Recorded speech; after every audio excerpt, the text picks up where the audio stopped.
What is up, guys? So we got a CForce video today. So CForce looking super clean. We got it cleaned up. It's about time for some upgrades, guys. So what I've got today is going to help it out a little bit. So let's go check it out. Alright guys, so I told y'all something was coming. So we have some Maxxis Zillas. These are the 28 9x14, so these are 14-inch rims. They're MSA, I believe these are called boxers. So super clean wheel. I've always loved the Maxxis Zillas. They always perform well and they're super light. So like one of these tires, I can easily pick up one-handed. So don't weigh a lot at all. So matter of fact, let's go get a scale and just see how much this rim and tire combo weigh.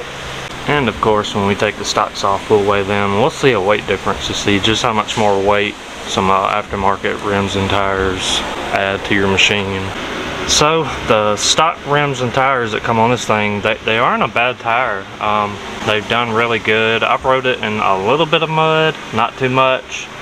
And then I've rode it on the creek, you know, and on the dirt. And these tires perform well for what they are, but you know it can't stay stock.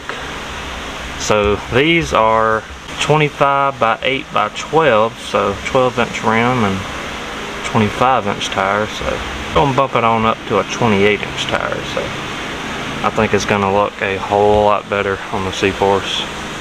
And I cannot wait to see what it looks like, because that black with the machine is going to look good with this orange. Okay guys, so I just got this bathroom scale. Pretty much the only thing I have. We'll try to let it barely rest on my knees. I'm trying to get a somewhat accurate reading. So we got 38.2 pounds. So we'll remember that number. And then we'll come back when we got the stock rims and tires and we'll weigh them. So let's pull this thing up under the carport and let's get to taking these tires off. So before we jack this thing up, I did want to mention that I did go the same size tire all the way around. So sometimes people will go 28 by 9 by 14 on the front, and then we'll do like a 11 or a 12 on the back.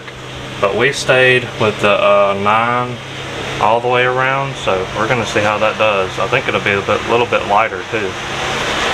Alright guys, so let's get this thing jacked up and we'll take the tires off.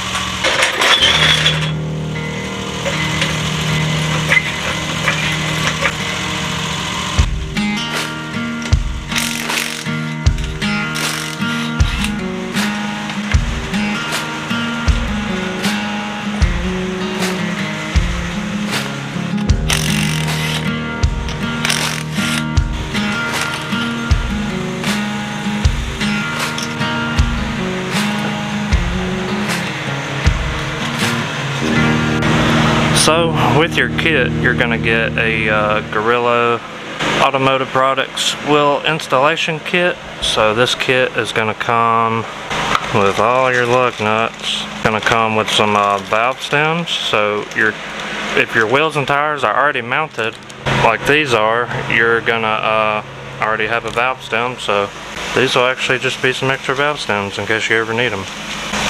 And then you'll get your lug nut tool. So it's just a socket basically to fit these, and then you have some instructions, but super cool it comes with that. So it seems we have a little friend helping us out today. Oh, he's gone. He said I'm done, it's too hot to be working. So before we throw these tires on, I just wanted to talk about a few things. I did get some wheel spacers. So we're going to put these on just like it is right now. But then after, you know, we ride a few times, we'll put the wheel spacers on and see what they do. And we will come over here and play with these shock preload settings. But for now, we're going to keep it all just like it came to see just how easy we can mount these 28s up compared to the stock 25s.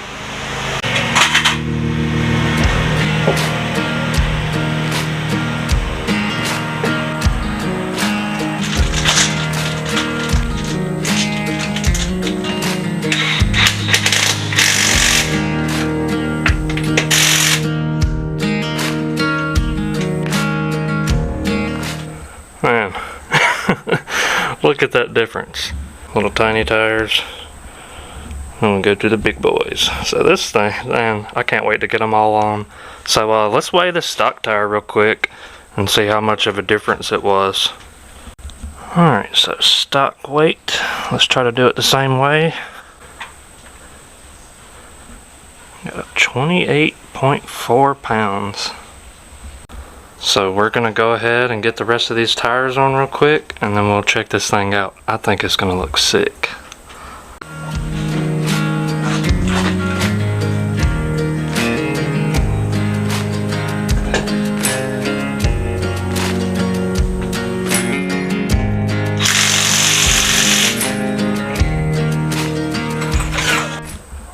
Alright, so we may just leave it like that because I know that's how the kids these days like to do it. Big in the front, small in the back. No, we're not doing that.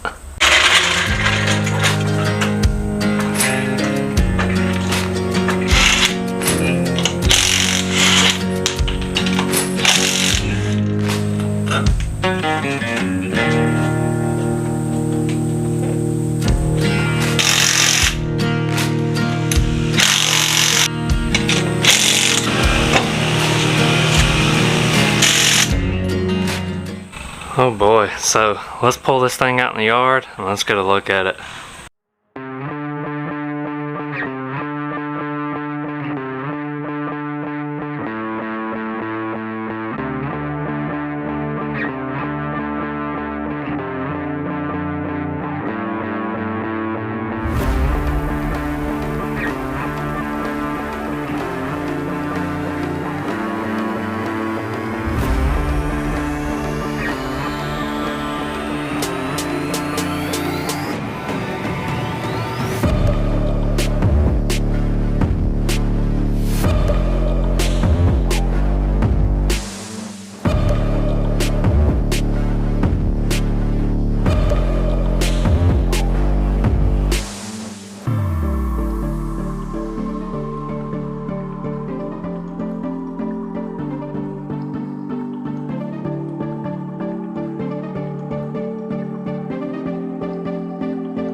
But man, does this thing look good. So I did forget to do a ground clearance test. What I'll do, I'll just go back on the website and see what they say the ground clearance is, and then we'll come back and we'll measure it with these 28s. But I can definitely tell it's going to be more because it definitely, I can feel it, it's sitting up a lot higher and it just looks bigger. Alright guys, so in the front, on the measurement I got from the top of this little bash plate right here to the ground, and I got about 12.5 inches. And then on the rear I got about 11.75 of an inch from the bottom of there to the ground.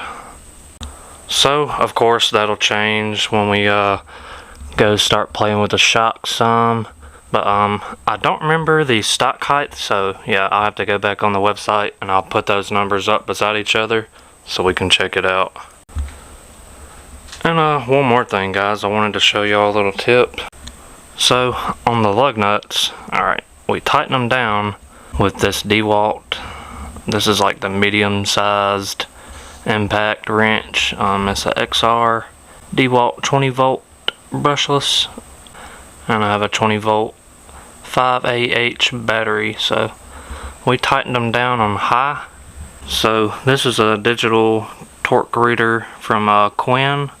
It works pretty good. So we put them on there, and to unloosen them we had to put out like 97 foot-pounds, and I had that thing set on high.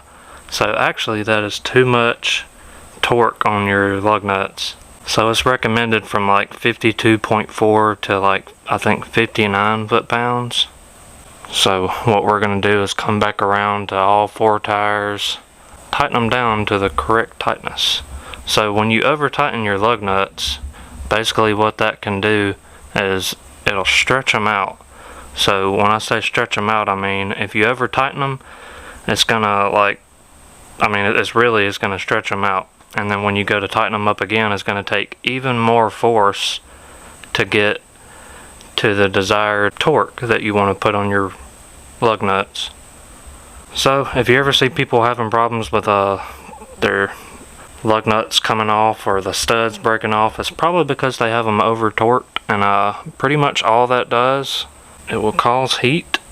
It will stretch your bolts out, so that actually makes them weaker.